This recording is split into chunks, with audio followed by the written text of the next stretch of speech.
श्री गणेशाय नमः। श्री सरस्वत्यै नमः। श्री गुरुभ्यो नमः। शुभं करोति कल्याणं आरोग्यं धनसम्पदा शत्रुबुद्धिविनाशाय दीपज्योति नमोस्तुते। दिव्या दीपत्कार कानी कुंडले मोतीहार दिव्याला पाहून नमस्कार।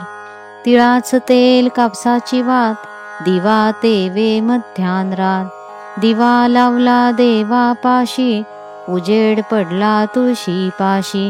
माझा नमस्कार सर्व देवांपाशी। घरातली इडापिडा बाहेर जावो बाहेरची लक्ष्मी घरात येवो घरच्या सर्वांना उदंड आयुष्य लाभो।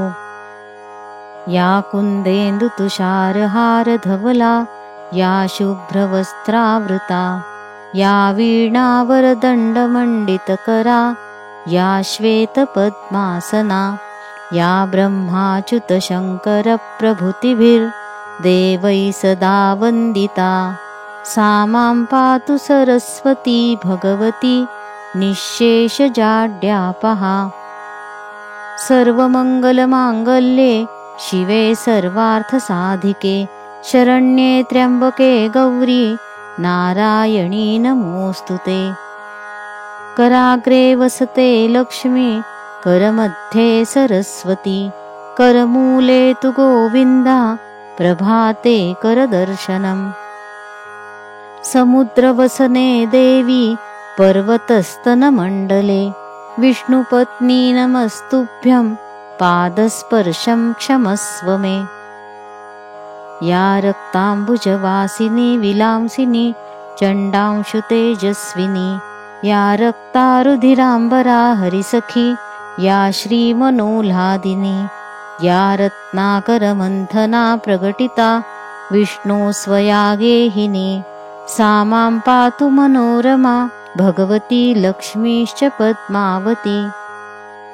ॐ श्री महालक्ष्मी च विद्महे विष्णुपत्नी च धीमहि तन्नो लक्ष्मी प्रचोदयात्।